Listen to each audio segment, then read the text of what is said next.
Assalamualaikum warahmatullahi wabarakatuh.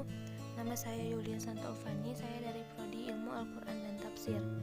Di sini saya akan menjelaskan materi mengenai hadis-hadis tentang amar ma'ruf nahi mungkar. Langsung saja kepada hadis yang pertama, yaitu hadis nomor 184 yang berbunyi dari Abu Sa'id Al-Khudri. Ia bertutur, "Aku pernah mendengar Rasulullah SAW bersabda, barang siapa yang melihat kemungkaran, maka hendaklah ia mengubah dengan tangannya. Jika tidak mampu, maka hendaklah dengan lidahnya. Jika tidak mampu juga, maka hendaklah dengan hatinya. Dan itulah selemah-lemahnya iman." Hadis riwayat Muslim. Kandungan dari hadis tersebut yaitu: yang pertama, kewajiban untuk mengubah kemungkaran dengan segala macam cara yang mungkin digunakan. Yang kedua, amar ma'ruf nahi mungkar adalah tanggung jawab setiap individu dari umat Islam, yaitu sesuai dengan kemampuan masing-masing. Yang ketiga, penjelasan tentang beberapa tingkatan perubahan kemungkaran. A. Pengingkaran dengan tangan dan lidah yang disesuaikan dengan kemampuan dan tenaga atau kekuatan seseorang. B. Pengingkaran dengan hati yang merupakan kewajiban bagi setiap muslim dalam setiap keadaan, yakni hukuman fardu ain. Apabila hati seorang tidak bisa lagi mengingkari kemungkaran, maka hal itu menunjukkan hilangnya keimanan dalam dirinya. Yang keempat, hadis ini termasuk dalil yang menunjukkan bahwa amal perbuatan adalah sebagian keimanan. Selanjutnya, hadis nomor 185 yang berbunyi dari Ibnu Mas'ud bahwasanya Rasulullah SAW pernah bersabda, "Tidak ada seorang nabi pun yang diutus oleh Allah sebelumku kepada suatu umat, melainkan dia mempunyai pengikut-pengikut setia dan juga para sahabat dari umatnya yang mengikuti sunnahnya dan mengerjakan perintahnya. Kemudian sesudah mereka akan muncul orang-orang yang suka mengatakan apa yang tidak mereka kerjakan dan mengerjakan apa yang tidak diperintahkan kepada mereka.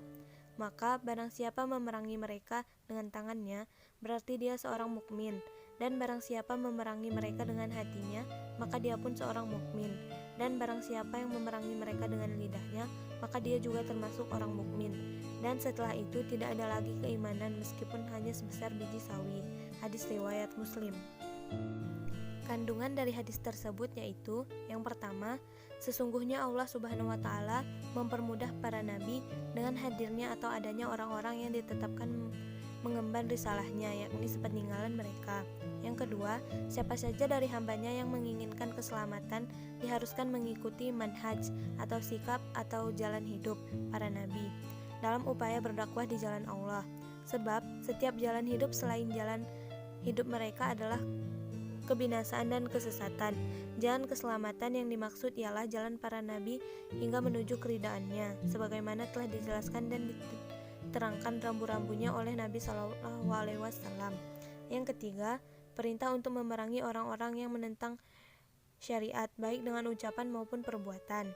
Yang keempat, sebaik-baik manusia setelah para nabi adalah sahabat mereka, lalu orang-orang yang hidup setelahnya, lalu orang-orang yang datang sesudah mereka. Yang kelima, setiap masa yang jauh dari masa Rasulullah SAW dan para sahabat, maka dapat dipastikan bahwa orang-orang yang hidup pada masa itu banyak meninggalkan sunnah beliau, di samping mereka cenderung atau condong mengikuti hawa nafsu, serta suka menciptakan berbagai macam bid'ah. Yang keenam, di antara umat ini terdapat orang yang mengaku-ngaku sesuatu dengan lidahnya, tetapi perbuatannya bertentangan dengan perkataannya, dan hakikat tersebut telah membatalkan pengakuannya. Yang ketujuh, diharamkan bagi seseorang mengatakan apa amal salih yang tidak dikerjakan atau diamalkan olehnya, atau melakukan apa yang tidak disyaratkan oleh Allah Subhanahu wa Ta'ala. Yang kedelapan, tidak ditunjuknya pengingkaran hati atau sesuatu kemungkaran menegaskan hilangnya keimanan dalam diri seseorang, sebagaimana ditegaskan oleh Abdullah bin Mas'ud, "Binasalah orang-orang yang memiliki hati namun tidak mengetahui mana yang ma'ruf dan mana yang mungkar."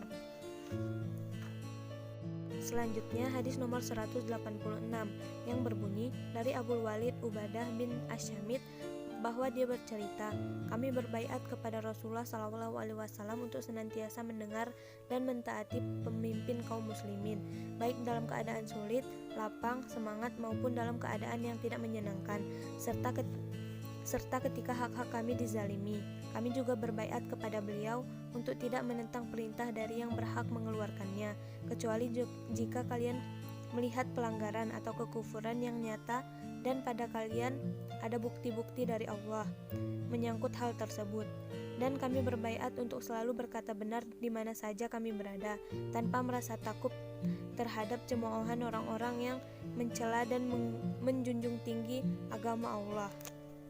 Kandungan dari hadis tersebut yaitu, yang pertama, baiat yang diisyaratkan tidak sah kecuali kepada Nabi atau kepada pemimpin agung kaum muslimin yang menjalankan hukum-hukum Allah.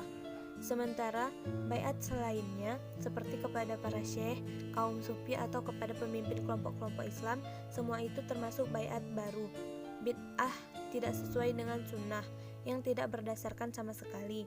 Yang kedua, berbaiat kepada imam atau pemimpin yang agung tidak boleh dilakukan kecuali untuk mentaati Allah Subhanahu wa taala. Yang ketiga, mentaati pemimpin kaum muslimin dalam kebaikan itu hukumnya wajib, baik ketika kita dalam kondisi senang, terpaksa, sulit maupun ketika sedang lapang, bahkan meskipun hal itu bertentangan dengan keinginan hawa nafsu. Yang keempat, nilai ketaatan terhadap apa-apa yang dikemukakan di sini terletak pada penyatuan kalimat ilahi dan penyingkiran perselisihan dalam barisan kaum muslimin. Yang kelima, haramnya memberontak terhadap para pemimpin kaum muslimin atau perintah dan memerangi mereka meskipun mereka terlihat berada dalam kondisi fasik, sebab memberontak terhadap mereka hanya akan menimbulkan kerusakan yang lebih parah daripada kefasikan tersebut. Karenanya harus diambil sikap yang lebih ringan mudaratnya, yakni tidak memberontak kepada penguasa. Yang keenam, tidak menentang pemimpin kecuali jika tampak kekufuran nyata dari mereka. Di saat itulah diwajibkan menentang dan membela kebenaran. Selanjutnya, hadis nomor 187 dari An-Nu'man bin Bashir dari Nabi SAW bahwasanya beliau bersabda, perumpamaan orang atau hamba yang melaksanakan hukum-hukum Allah dan orang yang melanggarnya, yang ini hukuman-hukumannya, seperti sekelompok orang yang menaiki suatu kapal dengan mengemudi, sehingga sebagian mereka ada yang tinggal atau berada di bagian atas dan sebagian lainnya tinggal atau berada di bagian bawah. Ketika orang-orang yang berada di bagian bawah membutuhkan air, mereka harus melewati orang-orang yang berada di atasnya. Lalu mereka berkata, seandainya kami membuat lubang pada bagian kami ini, dan dengan begitu kami tidak akan mengganggu orang-orang yang berada di atas kami. Ketika mereka, orang-orang yang berada di atas, membiarkan apa yang dikehendaki mereka orang-orang yang berada di bawah, niscaya mereka semua akan binasa. Tetapi apabila mereka bisa mencegah keinginan tersebut, niscaya mereka selamat dan semuanya akan selamat. Hadis riwayat Bukhari. Kandungan dari hadis tersebut yaitu, yang pertama, pemberian perumpamaan terhadap realitas yang terjangkau panca indera manusia sangat membantu pemahaman sesuatu yang abstrak, hingga menjadikannya sebagai gambaran dinamis yang masuk akal. Yang kedua, siksaan akibat mengabaikan kemungkaran tidaklah berdampak pada pelakunya saja, tetapi berdampak pada masyarakat secara keseluruhan.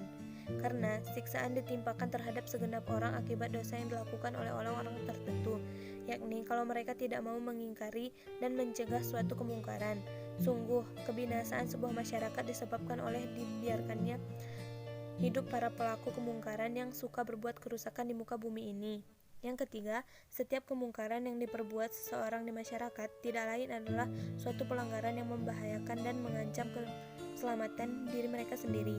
Yang keempat, kebebasan seseorang terbatas pada jaminan hak-hak serta jaminan kemaslahatan orang-orang di sekitarnya. Yang kelima, seringkali sebagian orang melakukan hal-hal yang membahayakan masyarakat karena ijtihad atau pendapat yang salah dan niat baik semata. Maka diharuskan mencegah mereka dan memberitahukan berbagai akibat yang mungkin timbul dari perbuatan-perbuatan demikian. Yang keenam, amar ma'ruf nahi mungkar adalah benteng teraman bagi masyarakat dari murka dan siksaan Allah Subhanahu wa taala. Yang ketujuh, tanggung jawab dalam masyarakat muslim bersifat kolektif, tidak ditanggung oleh satu orang saja. Setiap mereka adalah pemimpin dan akan dimintai pertanggungjawaban atas kepemimpinannya. Yang kedelapan, dibolehkan mengundi pada bagian harta tidak bergerak seperti tanah dan tempat tinggal, meskipun dalam hal ini akan ada orang yang mendapat bagian bawah dan orang yang mendapat bagian atas. Yang kesembilan, penghuni bagian atas berhak mencegah penghuni bagian bawah dari tindakan yang dapat membahayakan harta tetap. Yang kesepuluh, orang-orang yang tinggal di bawah tidak boleh membuat sesuatu yang dapat membahayakan orang-orang yang tinggal di atas. Apabila hal ini tetap dilakukan, maka konsekuensinya mereka adalah harus memperbaiki kerusakan tersebut. Selanjutnya hadis nomor 188 yang berbunyi, dari Ummul Mukminin Ummu Salamah Hindun bin Abi Umayyah Huzaifah dari Nabi SAW, beliau bersabda, sesungguhnya akan diangkat bagi kalian beberapa pemimpin, maka kelak kalian pun akan mengetahui sebagian perbuatan mereka yang sesuai dengan syariat dan mengingkari sebagian perbuatan mereka yang jelas melanggar syariat. Barang siapa yang tidak menyukainya, pelanggaran ini, maka dia terbebas dari dosa, dan barang siapa yang mengingkarinya, maka dia akan selamat. Tetapi siapa yang ridha dan mengikutinya, maka dia telah bermaksiat. Para sahabat bertanya, wahai Rasulullah, apakah tidak sebaiknya kita memerangi mereka? Beliau menjawab, jangan, selama mereka masih mengerjakan sholat di tengah-tengah kalian. Hadis riwayat Muslim. Kandungan dari hadis tersebut yaitu, yang pertama, di antara mukjizat Nabi SAW adalah pemberitahuan tentang sebagian hal gaib yang akan terjadi. Yang kedua, jika pemimpin berbuat sesuatu yang bertentangan dengan syariat, maka dilarang bagi umat untuk menyepakatinya. Yang ketiga, umat manusia terbagi menjadi tiga terkait amar ma'ruf nahi mungkar. Pertama, orang yang membenci kemungkaran dengan hatinya, yang berarti dia telah terbebas dari kemaksiatan atau dosa. Yang kedua, orang yang mampu mengingkari kemungkaran dengan tangan dan lidahnya, maka mereka selamat dari hukuman akibat dosa khusus. Yang ketiga, orang yang menilai baik keburukan tersebut, maka dia ditimpa murka Allah. Dalam pada itu, sholat adalah pertanda keislaman seorang sekaligus sebagai pembeda antara kekufuran dan keimanan. Yang keempat, larangan mengorbankan fitrah sebagai perselisihan pendapat. Hal ini lebih mungkar daripada menanggung kesabaran dan kemungkaran para pemimpin dan pelaku kemaksiatan maupun bersabar atas setiap hal yang menyakitkan dari mereka, sebab fitnah lebih berbahaya dan lebih kejam daripada pembunuhan. Yang kelima, yang dijadikan sebagai tolak ukur dalam mengubah kemungkaran dan mengganti pemimpin adalah syariat, bukan hawa nafsu, fanatisme, ataupun loyalitas kelompok. Yang keenam, tidak boleh bersekutu dengan dan membantu orang-orang zalim, gembira tatkala melihat mereka dan duduk-duduk bersama mereka tanpa keperluan tertentu yang dibenarkan oleh syariat. Selanjutnya hadis nomor 189 yang berbunyi, dari Ummul Mukminin Ummu Hakam Zainab bin Jahsy bahwasanya suatu saat Nabi SAW masuk ke rumah Zainab dengan kecemasan seraya menyatakan, tidak ada ilah yang berhak diibadahi selain Allah. Celakalah bangsa Arab dikarenakan kejahatan yang semakin mendekat. Hari ini telah terbuka bendungan Ya'juj dan Ma'juj sebesar lubang ini. Beliau melingkari ibu jarinya dengan jari telunjuk. Aku pun bertanya, wahai Rasulullah, apakah kita akan binasa sedangkan di tengah-tengah kita terdapat orang-orang salih? Beliau menjawab, benar, apabila kejahatan sudah merajalela.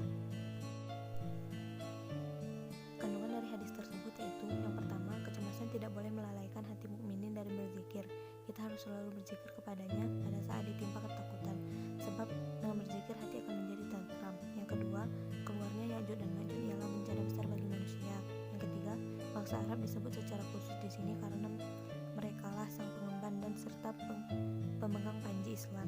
Jika agama mereka telah rusak, maka ini adalah salah satu pertanda bencana. Kita berlindung kepada Allah dari semua itu.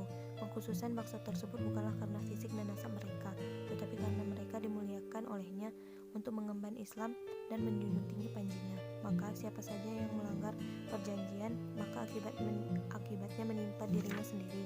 Yang keempat, kebinasaan secara umum bisa terjadi akibat banyaknya kemaksiatan, meskipun terdapat banyak orang salih di tengah-tengah masyarakat. Yang kelima, penjelasan mengenai buruknya kemaksiatan serta perintah untuk mengingkarinya. Yang keenam, berbagai bencana bisa menimpa setiap orang, baik yang salih maupun yang tidak salih. Akan tetapi mereka dibangkitkan pada hari kiamat sesuai dengan niat masing-masing.